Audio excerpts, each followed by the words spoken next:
nabi dan rasul itu dua hal berbeda. Tidak semua rasul adalah nabi.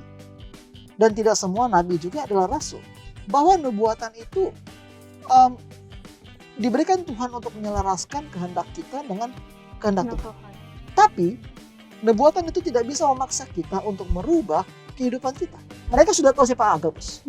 Mereka sudah kenal dan mereka tahu bahwa ini adalah seorang nabi yang berbicara melalui roh Tuhan. Dan kita harus saksikan bahwa pergerakan penginjilan murid-murid Yesus di dalam kitab Kisah itu mengikuti pola itu.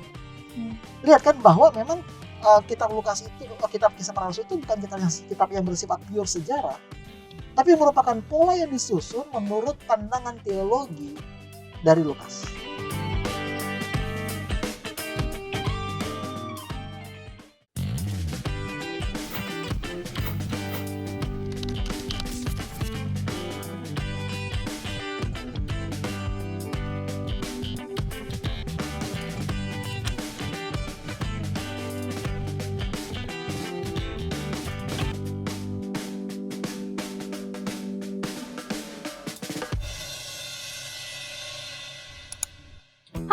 Sahabat Facebook, kembali lagi login di Facebook What's on Your Mind. Nah, di episode kali ini kita akan kembali menjemput narasumber kita. Untuk itu teman-teman tetap stay back, stay tune, karena kita akan berbincang-bincang dengan pendeta tentang satu karakter yang begitu menarik.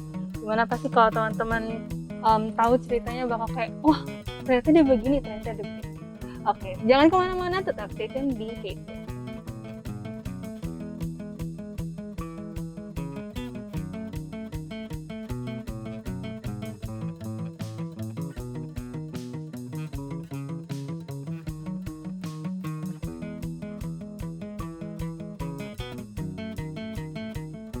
Halo Pastor. Halo Gail. Shalom. Shalom.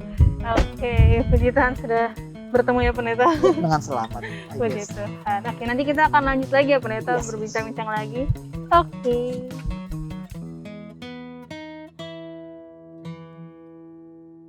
Kembali lagi login di Facebook What's on Your Mind. Teman-teman, kita sudah datang pendeta Yohanes Sinaga yang akan membantu kita membahas mengenai satu topik atau satu tokoh yang begitu menarik yang sebenarnya aku pribadi kurang tahu nih pendeta. Mungkin kita bisa kasih clue dulu pendeta. Ya, jadi topiknya adalah dia karakter di dalam perjanjian baru. Udah cukup luas nggak sih itu? Itu terlalu luas malah. Luas banget ya. Mau dipersingkat lagi? Boleh Oke. pendeta. Dia adalah seorang nabi.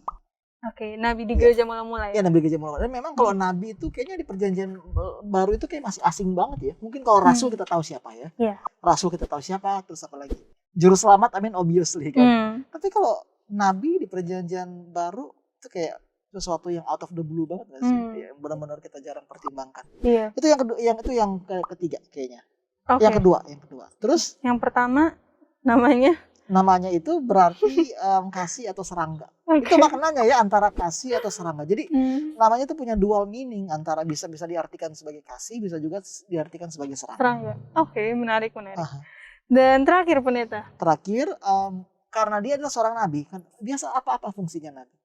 memberitahukan apa yang dari Tuhan, menyampaikan apa Ya, yang apa dari kabar Tuhan. dari Tuhan. Tapi kalau kita berbicara mengenai perjanjian lama, karena kan konsep nabi di perjanjian lama sama perjanjian baru tetap terhubung dia kan. Jadi ada ikatan yang erat antara perjanjian lama dan juga perjanjian baru. Dan di sini nabi ini dia memprediksikan bahwa akan terjadi kelaparan besar di seluruh daerah Romawi.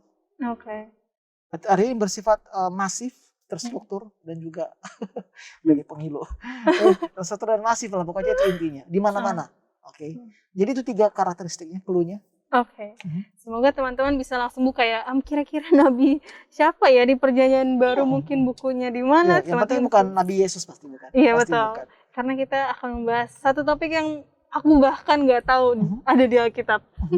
Jadi untuk itu teman-teman, kalau misalnya teman-teman mau lebih tahu lagi mengenai Facebook dan semua tokoh-tokoh yang sebelumnya kita pernah bahas, bisa lihat sosial media Hope Channel Indonesia, ada di Facebook, Instagram, YouTube, dan juga aplikasi ya pendeta. Jadi sekarang Hope Channel Indonesia sudah memiliki aplikasi di mana akan ada tayangan 24 jam mengenai pembahasan-pembahasan Alkitab setiap harinya. Jadi teman-teman jangan lewatkan. Dan juga kalau misalnya mau bertanya atau mau rekomendasi usul tokoh yang mau dibahas bisa langsung saja Mas berikan di kolom chat sosial media kita. Untuk itu jangan kemana-mana, kita akan kembali lagi di Facebook.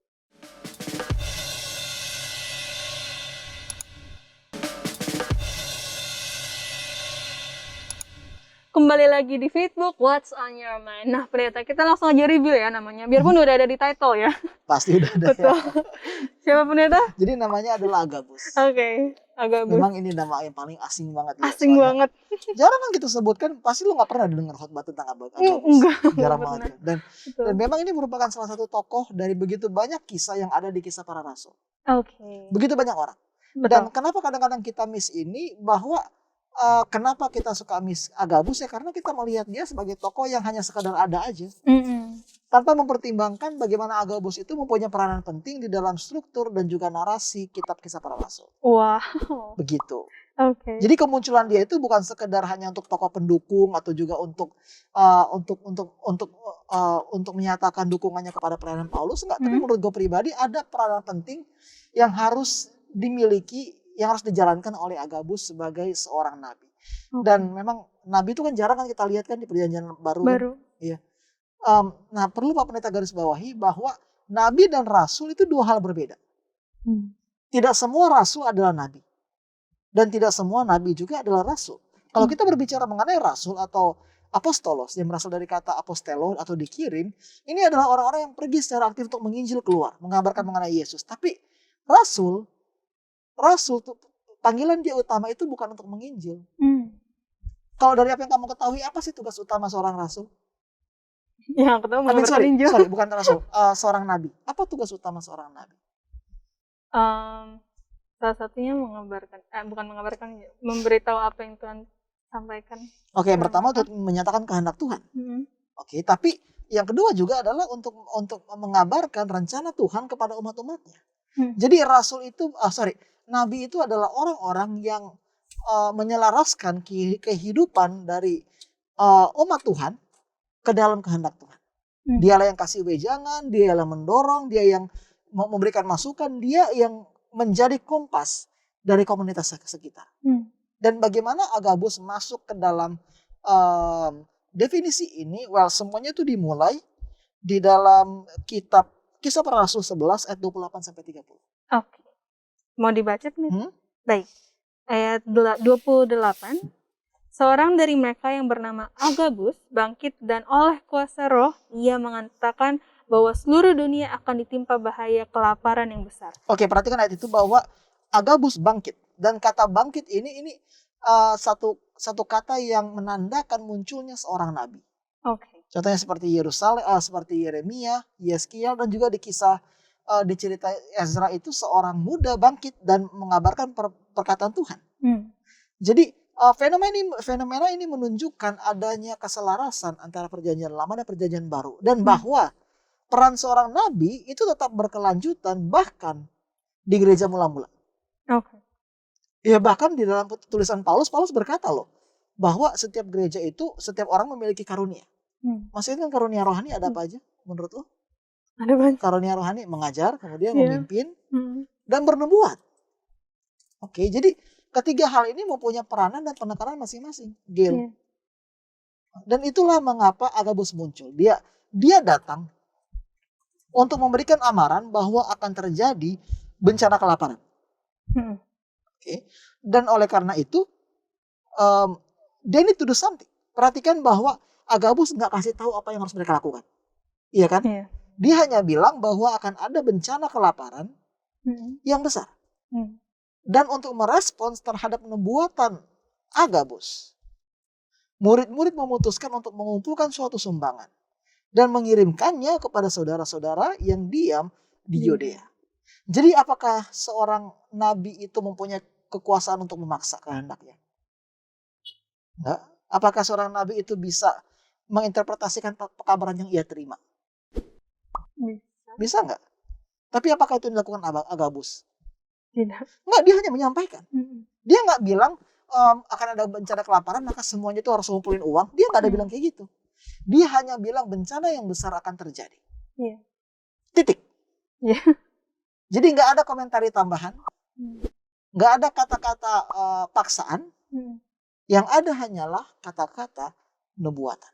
Jadi pelajaran kita hari ini membawakan kita kepada satu paradigma bahwa nubuatan itu em, diberikan Tuhan untuk menyelaraskan kehendak kita dengan kehendak Nah, Tuhan. Tuhan. Tapi nubuatan itu tidak bisa memaksa kita untuk merubah kehidupan kita. Hmm.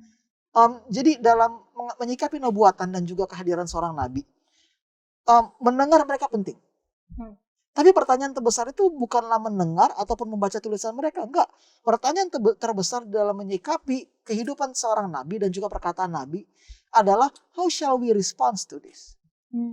Respon seperti apa sih yang akan kita berikan? Hmm. Apakah kita akan santai-santai aja dan leha-leha aja? Atau kita akan mengambil langkah untuk mengantisipasi permasalahan yang ada? Okay. Jadi itulah Gil, peran Agabus dibuka dengan satu nubuatan yang luar biasa besarnya dan pentingnya. Dan kemudian nubuatannya itu mendorong orang-orang untuk melakukan sesuatu di dalam kehidupan mereka. Iya. Jadi kita saksikan bahwa menginjil aja nggak cukup. The gift of prophecy, it should always exist in the church. Roh nubuat itu harus selalu ada di dalam kehidupan bergereja. Gimana menurut kamu sejauh ini? Menarik ya. Jadi bukan cuma dengar aja, harus lakukan juga ya. We need to respond. Nah pertanyaannya adalah respon seperti apa yang kita berikan. Iya, betul. Gitu kan. Nah sekarang banyak banget orang-orang muda yang terlalu mereka puas dengan tahu. Oh saya sudah pernah baca kok. Iya. Saya udah pernah lihat itu sejak kecil. Kalau kita berbicara mengenai tulisan Ellen White kan banyak banget kita ada anak muda yang udah familiar lah. Dengar berulang-ulang di khotbah, berulang-ulang di sekolah sahabat dan juga di acara anak-anak dan juga Pathfinder kan. Tapi seemingly it doesn't change their life a little bit. Kenapa? Karena tadi Pak Pendeta bilang bahwa nubuatan yang sejati it always moves the heart of the people. Amin. Oke, pertanyaannya adalah does it move your heart as well? Apakah itu sudah menggerakkan hati kamu?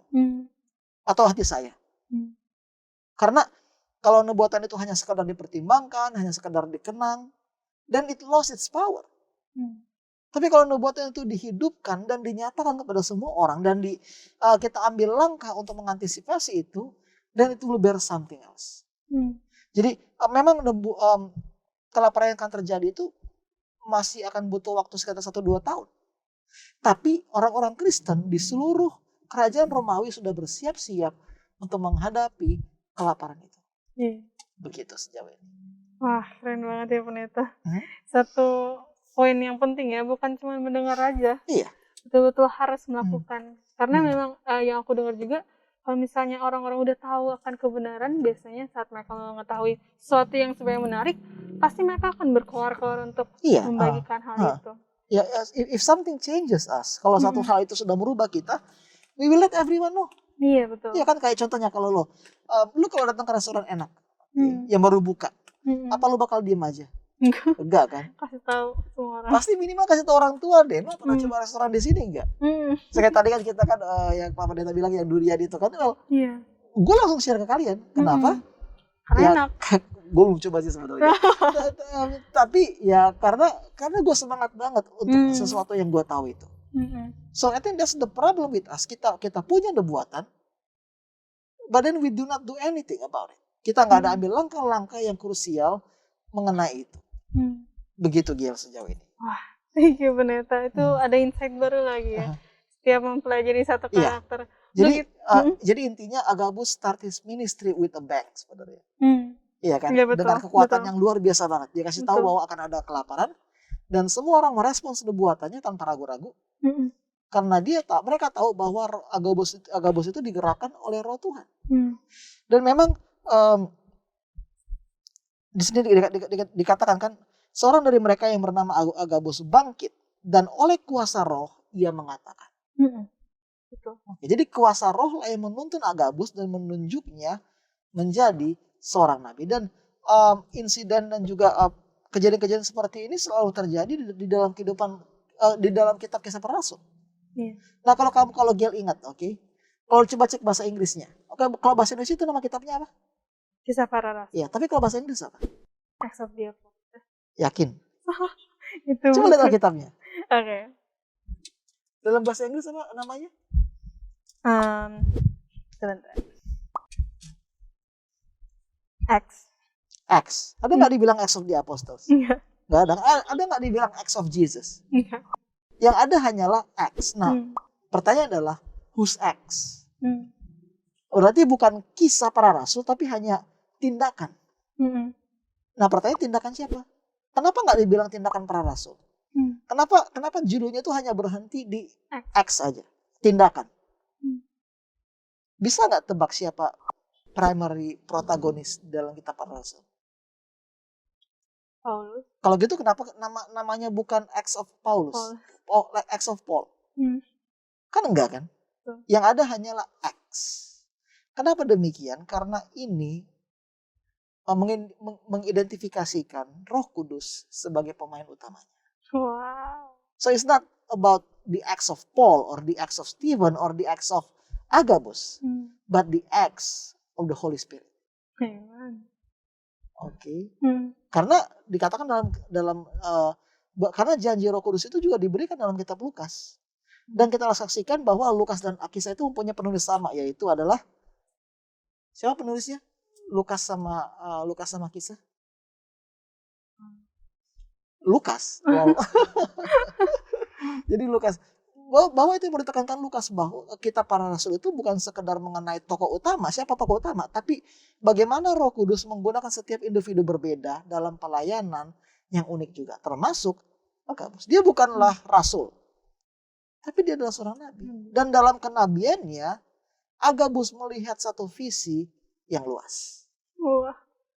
Oke, I see. Tapi kayak kita akan lanjut lagi ke sesi yang berikutnya ya, Oke, Pendeta. sure. Karena kita akan lebih dalam lagi membahas mengenai Agabus dan nanti hubungannya dengan Paulus. Oke. Untuk itu teman-teman jangan kemana-mana, tetap stay tune di Facebook.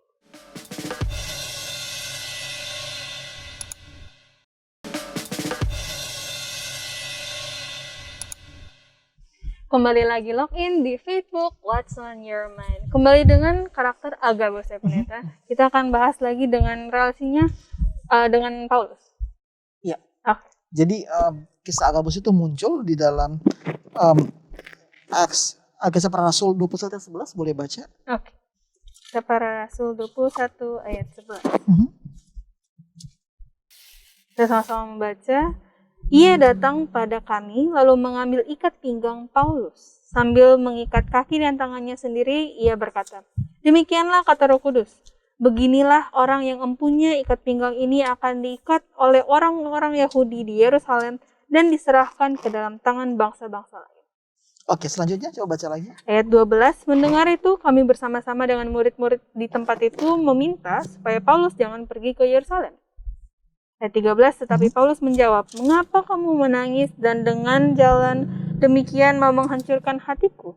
Sebab aku ini rela bukan saja untuk diikat, tetapi juga untuk mati di Yerusalem oleh karena nama Tuhan Yesus." Oke, selanjutnya ayat 14. Karena ia tidak mau menerima nasihat kami menyerah dan berkata, "Jadilah kehendak Tuhan." Oke. Gimana menurut kamu perikope ini? Menarik aja sih dari Agabus bilang orang-orang dengan yang akan ditahan ya seperti yang dilakukan, terus tiba-tiba Paulus mau aja mati untuk nama Tuhan, mau jadi martir di situ. Iya, dan uniknya adalah Agabus masuk ke dalam cerita. Kalau dia udah lama nggak masuk kan, kalau kita ketemu dia waktu dia memprediksi adanya bencana kelaparan. Yeah. Dan setelah itu dia menghilang. Tapi ketika Paulus masuk di akhir perjalanan misionaris ketiga, tiba-tiba dia muncul. Perhatikan bahwa dia nggak diundang loh oleh Paulus. Lihat nggak di situ? Dia nggak ada yang ngajak dia. Dikatakan di situ, coba dia baca lagi ayat berapa itu ya? 11. Ayat 10. Ayat 10. Datanglah dari Yudea seorang nabi bernama Agabus. Artinya apa? Mereka sudah tahu siapa Agabus. Mereka sudah kenal dan mereka tahu bahwa ini adalah seorang nabi yang berbicara melalui Roh Tuhan. Dan apa yang dia buat? Dia ambil ikat pinggang siapa? Paulus. Ikat pinggang Paulus, dia ada ambil ikat pinggangnya sendiri nggak? Nggak ada kan? Dia ambil ikat pinggangnya Paulus, kemudian dia ikat di tangannya sendiri. Dan dia berkata bahwa Paulus akan mengalami nasib yang serupa jika dia berangkat ke Yerusalem. Nah, Kemudian setelah itu orang-orang menangisi Paulus kan. Dia bilang, janganlah pergi ke Yerusalem. Karena kami takut nanti kamu akan dibunuh. Nah, tetapi ini bukanlah pertama kali Paulus menerima warning kayak gitu. Coba kalau kamu baca lagi di 21 ayat 4. 21 ayat 4. Di situ kami mengunjungi murid-murid dan tinggal di situ 7 hari lamanya.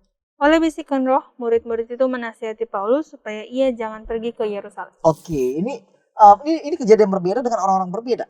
Dan sebelum Agabus datang, di sini orang-orang dari mana ini dibilang nih? Orang-orang percaya datang kepada Petrus dan dikatakan oleh bisikan roh. Murid-murid itu menasihati Paulus supaya ia jangan pergi ke Yerusalem. Pertanyaan adalah, kenapa Paulus tetap pergi? Di sini dikatakan oleh bisikan roh. Oke, itu berarti langsung banget ya. Oleh bisikan roh, murid-murid itu menasihati Paulus supaya ia jangan pergi. Itu berarti kata-katanya udah absolut banget. Oleh bisikan roh, artinya mereka berbicara dalam Roh Kudus supaya Paulus nggak pergi. Tetapi Paulus tetap pergi. Kenapa Paulus berbuat demikian? Dan lebih uniknya lagi kalau kita baca lagi di dalam Kisah 20 ayat 22 sampai 23. Kisah 20 ayat 22 dan 23. Tetapi sekarang sebagai tawanan roh, aku pergi ke Yerusalem dan aku tidak tahu apa yang akan terjadi atas diriku di situ. Selain daripada yang dinyatakan Roh Kudus dari kota ke kota kepadaku, bahwa penjara dan sengsara menunggu aku. Ya, jadi ini landasannya dia kenapa? Karena aku sebagai tawanan roh, aku harus pergi ke Yerusalem. Artinya apa? Paulus melihat perjalanannya ke Yerusalem sebagai satu perjalanan yang diinspirasikan oleh Roh Kudus. Dia nggak melihat itu sebagai apa tuh namanya, sebagai motif pribadi, ambisi pribadi. Enggak, dia merasa bahwa dia harus pergi ke Yerusalem. Dan kalau kita melihat lagi, jadi kitab Kisah Para Rasul itu unik. Kenapa? Karena kitab itu ditulis oleh seorang dokter. Oke. Biarpun Kitab Para Rasul itu berisi soal cerita-cerita dan juga sejarah, catatan sejarah, tapi pada dasarnya kitab Para Rasul itu bukanlah satu kitab yang pure sejarah. Artinya apa? Lukas juga sebagai seorang penulis mempunyai bias-bias tersendiri. Mempunyai teologi-teologi, pandangan-pandangan teologi yang ia letakkan di tengah-tengah kajian sejarahnya ini. Bisa ngerti nggak Pak Pendeta yang Pak Pendeta bilang? Atau terlalu rumit ya?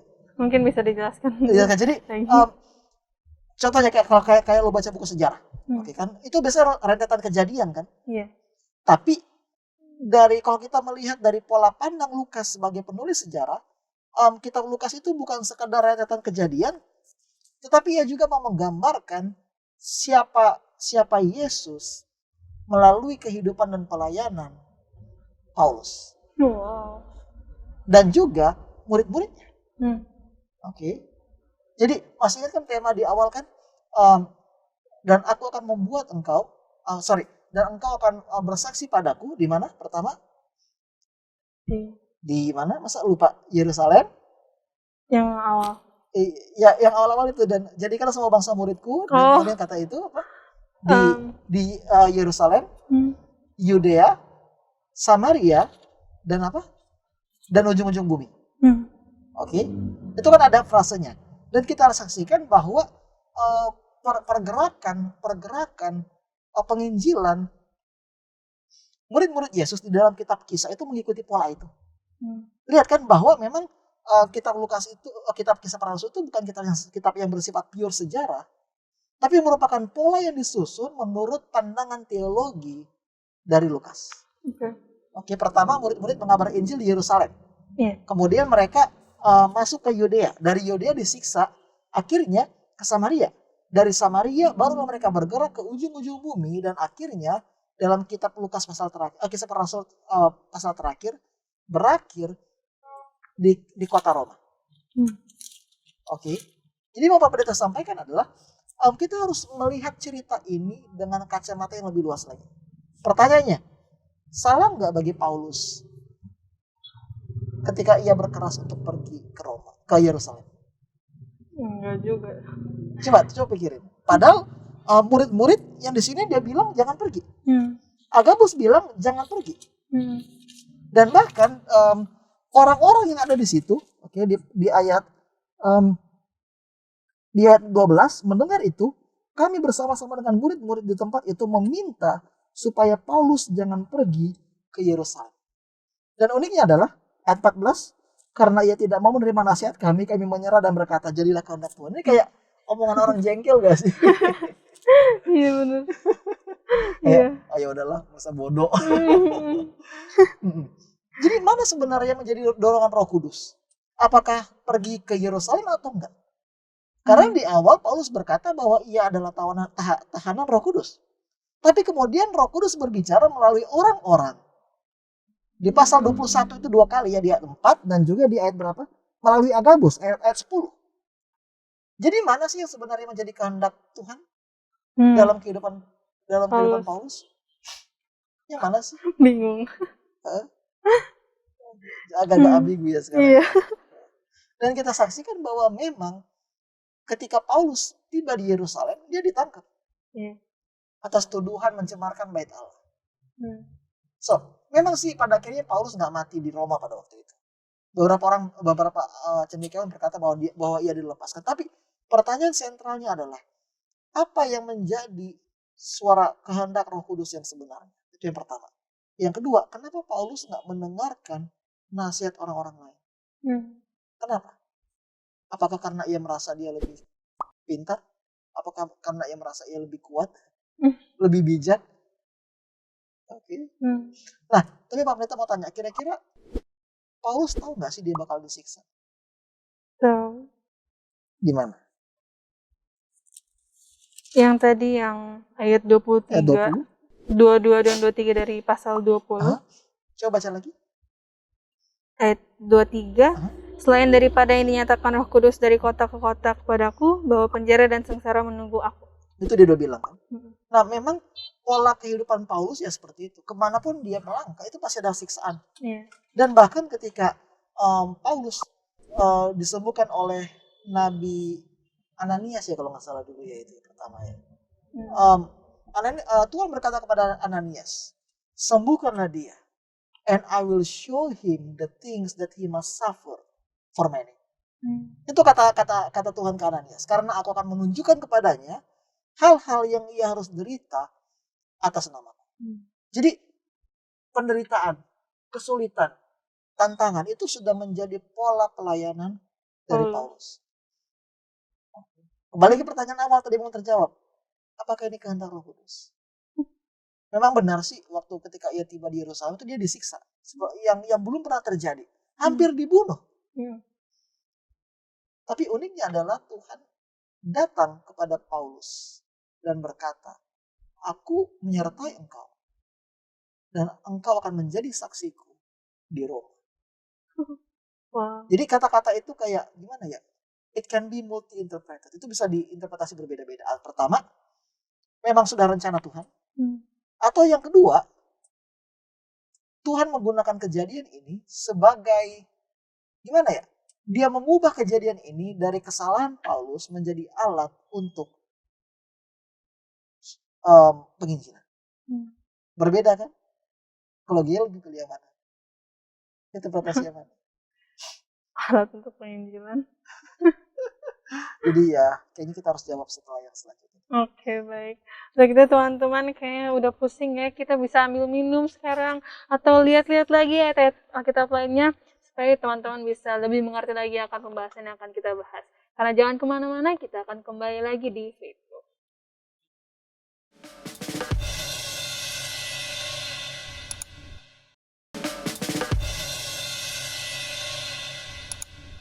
Kembali lagi login di Facebook What's on Your Mind dengan karakter Agabus Pendeta.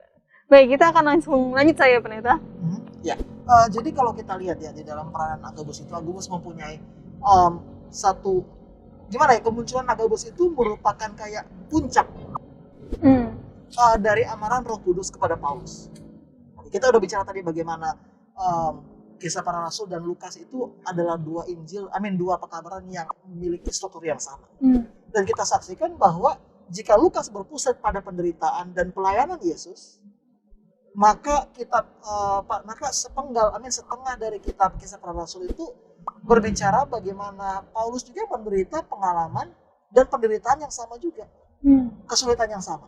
Nah, tapi uniknya adalah di sini Roh Kudus memberikan amaran dari orang-orang yang ada di Troas dan juga melalui orang-orang yang ada di Kaisarea. Dan pada waktu Agabus datang itu merupakan klimaks dari amaran tersebut. Karena apa? Karena sejak Agabus nggak ada lagi amaran Roh Kudus kepada Paulus. Nggak ada lagi. Coba kalau lo baca, baik dalam pertemuan Paulus dengan Yakobus itulah endingnya.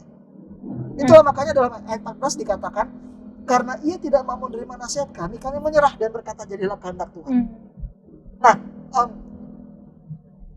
kita kembali ke pertanyaan awal, apa sih yang menjadi kehendak Roh? Apakah bagi Paulus untuk pergi ke Yerusalem atau enggak? Dan menurut Pak Pendeta pribadi, kayak tadi Pak Pendeta bilang, ada thematic link atau tema yang sama diulang-ulang dari kisah Yesus dan juga Paulus.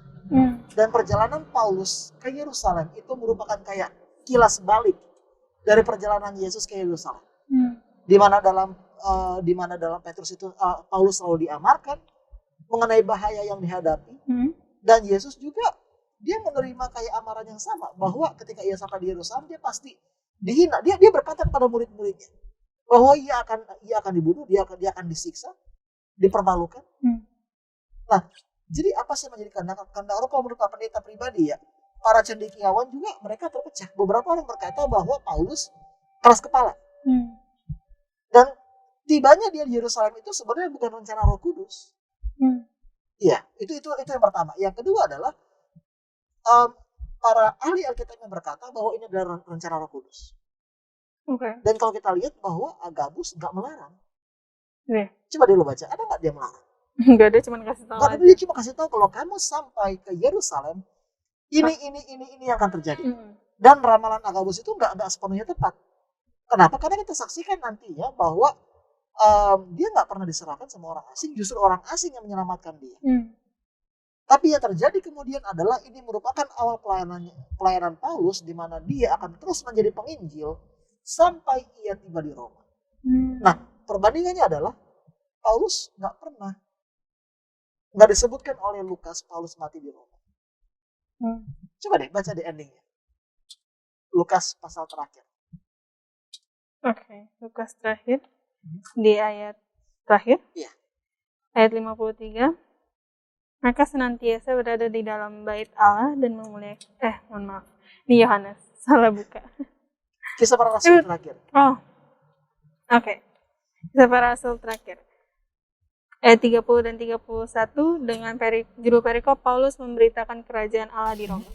Dan Paulus tinggal 2 tahun penuh di rumah yang disewanya sendiri itu.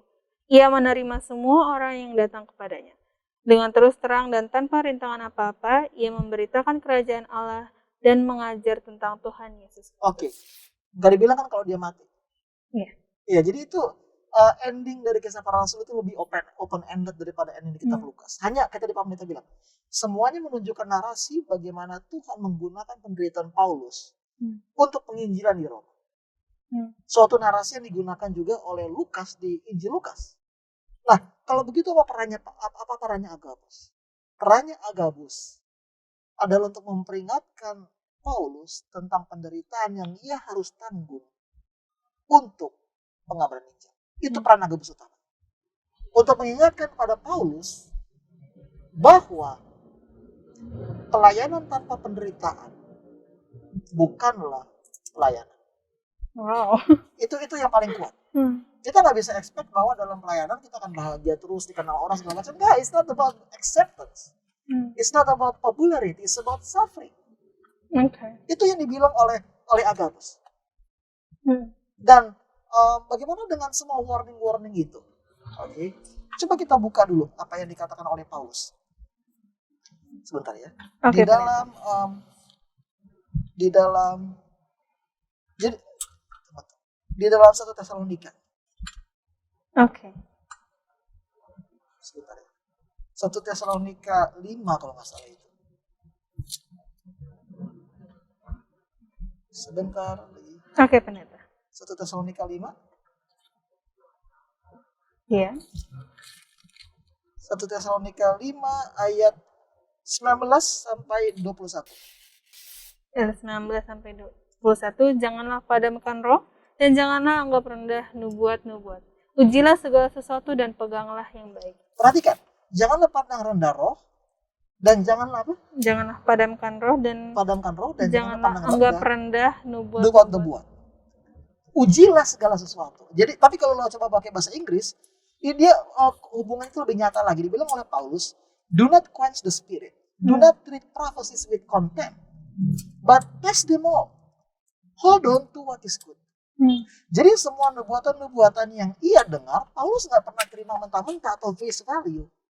Dia berusaha untuk menguji, dia selalu melihat konteks, dia selalu mempertanyakan ini benar nggak sih dari Tuhan. Ya, jadi itu yang dilakukan Paulus. Dia nggak bilang bahwa orang-orang ini salah, bahwa Agabus itu salah. Oke, tapi dia selalu ingat bahwa setiap nubuatan selalu datang dengan interpretasi. Oke, contohnya, Agabus kan kasih nubuatan kan, bahwa Paulus itu akan menderita segala macam. Dia ada nggak menginterpretasi? Enggak. Dia yang menyampaikan apa yang diterima oleh Tuhan. Tapi orang-orang di sekelilingnya bilang, melakukan apa yang orang-orang sekelilingnya menolak. Mereka berkata, Paulus jangan pergi ke Yerusalem. Dan bahkan di ayat 20 itu dikatakan bahwa orang 21 itu dikatakan oleh bisikan roh murid-murid itu menasihati Paulus supaya jangan ke Yerusalem. Bagaimana sebenarnya jika orang-orang ini menerima nubuatan di mana mereka melihat Paulus disiksa, tetapi kemudian justru mereka menginterpretasikannya sebagai larangan kepada Paulus untuk nggak pergi. Artinya apa? Paulus mengerti bahwa setiap nubuatan itu harus dipahami lebih mendalam lagi. Test what is good. Pahami lebih baik lagi, pelajari lebih baik lagi. Nah, kelemahannya kita adalah banyak sekali umat-umat Tuhan ketika mereka membaca tulisan-tulisan Ellen White, they take everything face value. Iya kan, bilang baca apa itu namanya, country living, jadi harus jual semuanya, tinggal di desa. Wait, artinya apa? Kalau kita berbuat demikian, berarti kita nggak ada bedanya dengan teman-teman Paulus yang menginterpretasikan nubuatan siapa? Agabus. Oke. Kita harus ikuti langkah Paulus. Test what is good. Kita harus tanya, nubuatan ini masih sejalan nggak sih dengan rencana Tuhan di dalam kehidupan saya? Dan perhatikan, Paulus nggak pernah goyah. Apapun yang dia dengar, apapun yang orang-orang katakan, dia nggak pernah goyah. Biarpun penduduk di Tirus berkata bahwa jangan pergi atas dasar bisikan Roh Kudus, biarpun teman-temannya berkata jangan pergi atas dasar bisikan Roh Kudus, tapi dia nggak pernah goyah. Kenapa dia nggak pernah goyah? Menurutku? Karena dia udah tahu yang lebih benarnya lagi. Oke, atau dalam kata lain, karena Paulus tahu apa panggilan dari awal. Oke, kata Pak Pendeta bilang bahwa pada waktu Ananias menyembuhkan Paulus, Ananias diberitahu oleh Tuhan, I will show him what he needs to suffer for my name. Aku akan tunjukkan kepadanya hal-hal yang harus ia derita atas namaku. Dan itu yang menjadi tema utama dari kehidupan Paulus, penderitaan. Nah ini kayaknya memang kita udah agak lompat-lompat sih dari Agabus terus pindah ke Paulus, karena inilah peran Agabus. Dia menjadi suara nubuatan yang menerangi jalan Paulus. Hanya suara itu harus dimengerti dalam konteks tertentu. Jadi untuk teman-teman yang di rumah, do not take everything face value. Itu harus hati-hati. Do not take everything face value hanya karena baca satu kutipan Ellen White. Langsung, ini benar nih.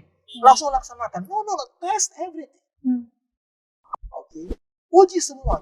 Hanya karena baca tulisan orang tentang apa namanya? Tentang charcoal. Kemudian tiba-tiba pakai charcoal untuk obatin semua. No, that's not our goal. Kita harus ikutin contoh Paulus bahwa dia uji nubuatan itu. Dia teliti, dia prediksi secara perlahan-lahan, dan dia tanya, ini selaras enggak sama kehendak Tuhan dalam diri saya? Ya, alasan kenapa orang-orang ini memaksa Paulus untuk untuk nggak pergi ke Yerusalem karena nubuatannya mereka dengar itu nggak sesuai dengan pola pikir mereka. Benar nggak? Emang adakah yang begitu? Misalnya nih, kalau Pak Pendeta bilang, "Oke, besok kamu bakal dipukulin sama teman kamu." Oke, pasti konotasi kamu negatif atau positif? Negatif. Negatif. Padahal bisa jadi setelah kamu dipukulin besoknya ternyata dikasih uang kan? Kan bukan begitu kan? Atau besoknya kamu bakal terima berkat lagi. Jadi you need to know the calling of God in your life. Jangan sekedar apa tuh namanya baca sedikit langsung semangat, baca dikit langsung semangat. Test yourself, test everything. Coba kita harus tahu ini selaras enggak dengan rencana Tuhan di dalam diri kita. Jadi kalau Pak Pendeta bilang dalam mengerti tulisan Ellen White, pertama lihat konteks. Oke, lihat konteks. Kemudian lihat kondisi zaman ini. Oke, jangan kita bilang Ellen White bilang ini, Ellen White bilang itu, Ellen White perintahkan kita untuk berbuat ini, Ellen White perintahkan kita untuk berbuat itu. Oh, that's good. Tapi dengan keputusan untuk mengambil semuanya secara literal, kita justru menghancurkan tulisan kenabian itu. Oke, kenapa orang cenderung sangat literal dalam membaca, dalam menginterpretasikan tulisan Ellen White? Karena langsung terima. Kenapa langsung terima? Karena kurang iman. Well, sebenarnya bukan karena kurang iman sih. Karena kita males, itu aja. Kita malas berpikir, kita malas untuk menguji, kita malas untuk mencari tahu, kita malas untuk mengadakan riset. Oke, tapi pelajaran kita hari ini mendorong kita untuk menguji segala. Ya, bahkan Agabus saja sendiri nggak ada kasih tahu kepada Paulus bahwa dia harus menghindari Yerusalem. Dia nggak ada yang menyampaikan apa yang Roh Kudus katakan kepada dia. Dan Paulus mempertimbangkan semuanya dan dia percaya bahwa tuntunan Tuhan adalah yang terbaik bagi kita. Jadi, ya setiap kali kita menghadapi pilihan yang sukar, pasti sering ya orang-orang bilang sama lo jangan pilih itu, jangan pilih ini, itu salah, itu ini. Nah, pernah nggak sih lo kayak bimbang kayak gitu? Apalagi kalau itu udah dua hal yang sama baiknya, kan itu pilihan paling sulit kan ketika lo lihat dua hal yang sama baiknya. Contoh nanti lo baru mau tamat kan lo kan bentar lagi kan. Soalnya nanti pasti lo nanti hadapin kok dua pekerjaan yang sama, tawaran pekerjaan. Nanti pasti lo bingung, pilihan mana yang ini atau yang itu. Kalau yang ini gajinya lebih tinggi, yang itu gajinya lebih rendah. In the end, lo harus bisa menguji semua, menganalisa semua. Dan mengikuti suara Roh Kudus yang telah berkata, yang telah ada dalam diri. Begitu. Nah, pertanyaannya adalah, kamu itu tahanannya siapa? Paulus berkata bahwa dia adalah tawanan dari Roh Kudus. Artinya apa? Kemana Roh Kudus suruh dia pergi, dia harus pergi. Kalau Gil tawanannya siapa? Tuhan Yesus. Apakah kamu mengikuti suara Roh Kudus? Itulah pertanyaan yang kita ambil dari kisah Agabus dan juga Paulus. Thank you Pendeta atas insight-nya. Mungkin Pendeta bisa kasih closing statement juga dan kesimpulan bagi teman-teman yang akan mendengarkan. Kesimpulan? Oke, kalau menurut gimana sejauh ini? Dari aku yang bagian akhir sih yang penting aku ingat yaitu untuk selidiki lagi, jangan langsung asal terima aja, jangan langsung telan bulat-bulat, tapi harus dicari lagi kebenarannya dan juga cari panggilanku yang Tuhan mau aku lakukan. Dan kita harus ingat bahwa nggak semua dari kita akan menjadi seperti Paulus yang menjadi tokoh sentral, dilihat semua orang, dikagumi semua orang. Beberapa dari kita akan menjadi seperti Agabus, hanya menjadi supporting karakter. Nah, pertanyaannya adalah lu siap nggak jadi supporting karakter seperti Agabus? Lu siap nggak hanya kayak untuk sekilas muncul habis itu nggak ada lagi? Oke, kadang banyak dari kita ya kita Agabus, oke, kita supporting, tapi entah kenapa kita itu ambisi untuk menjadi main karakter. Tapi bukan seperti itu Roh Kudus bekerja. Dalam Roh Kudus, ketika Roh Kudus bekerja, semua orang itu mempunyai bagian masing-masing dan kita harus belajar puas. Agabus, baik dia datang dari Yudea ke Kaisaria untuk bertemu Paulus. Dan dia menyatakan apa yang dikatakan oleh Roh Kudus tanpa dilebih-lebihkan, tanpa dikurang-kurangi. Dan Paulus juga he did his part. Dia nggak terima mentah-mentah, tapi he thinks about it. Dia tahu bahwa ini hanyalah amaran dari apa yang akan terjadi. Begitu, Kim. So I think that's the most. Baik, terima kasih banyak Pendeta atas closing statement-nya. Semoga teman-teman juga merasa terberkati seperti kami yang sudah terberkati di sini ya. Untuk itu saya undang Pendeta untuk membawakan doa tutup. Oke, kita berdoa. Bapa di surga, kisah Agabus bukanlah satu kisah yang mudah untuk kami mengerti. Begitu banyak lika-liku dan juga kontroversi yang ada di dalamnya, Tuhan. Pada akhirnya biarlah Roh-Mu yang bekerja, menguatkan dan menuntun kami di dalam kehidupan pribadi kami, ya Bapa. Dimuliakan anak-Mu. Dalam nama Yesus kami berdoa. Amin. Terima kasih banyak Pendeta. Sama-sama, Gil. Terima kasih banyak juga teman-teman yang sudah stay tune sampai akhir belajar mengenai Agabus dan pengaruhnya dalam kehidupan Paulus. Untuk itu teman-teman, bila teman-teman ingin bertanya lebih banyak lagi mengenai karakter yang sudah kita bahas, atau mungkin mau merekomendasikan karakter lain yang mau kita bahas, bisa langsung saja leave comment di sosial media kita, yaitu di Facebook, Instagram, YouTube, website, ataupun di aplikasi yang sudah ada di Play Store dan App Store. Untuk itu teman-teman, jangan lupa untuk juga nonton video-video kami yang sebelum-sebelumnya membahas mengenai banyak tokoh-tokoh Alkitab yang mungkin kita sudah tahu atau yang mungkin kita belum tahu. Untuk itu, sampai bertemu lagi di episode selanjutnya. Tuhan Yesus memberkati.